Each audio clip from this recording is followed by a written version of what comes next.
Gilbert Islands are right on the equator, the Marshall Islands not far north of it. And this was how the crossing of the line was celebrated in at least one warship just before America's Pacific Fleet took its first offensive action of the war. War or no war, sailors who hadn't crossed the equator before were thoroughly put through it.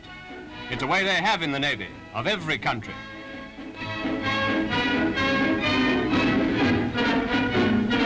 The surprise attack on the islands, which had been used as bases by the Japanese ever since that notorious date, the 7th of December, 1941, was an operation on a pretty big scale. Surface and air units were used, and no less than 7 bases were attacked by gun, torpedo, and bomb. Aircraft carriers had already taken a front place in the naval struggle in the Pacific.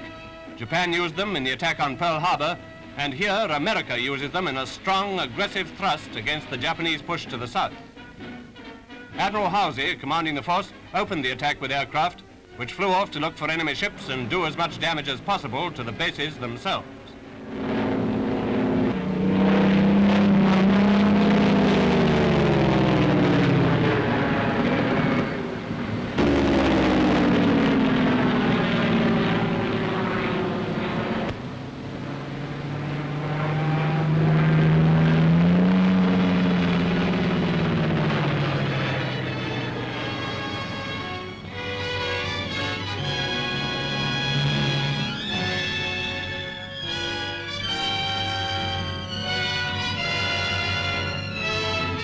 The United States Navy was going full ahead to repay the Japanese at least a part of that Pearl Harbor debt.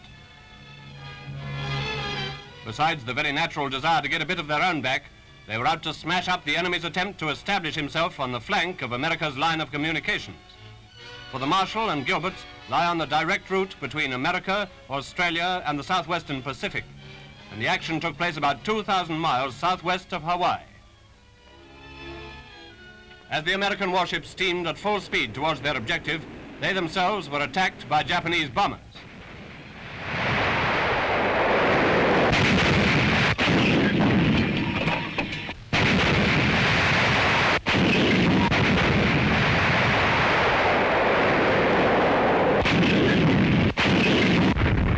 A number of enemy aircraft were shot down. One, after being hit, apparently tried to crash onto the deck of an American aircraft carrier, but failed.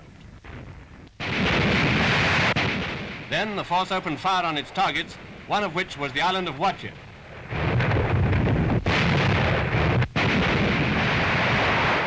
That's certainly pretty close to an enemy base in daylight. At one time, ships were steaming past within 3 miles of the island. Many Japanese fleet auxiliaries were hit, set on fire, and destroyed. Oil tanks and ammunition dumps were hit. Great fires and explosions flared up, and many Japanese planes were destroyed on the ground as well as in the air.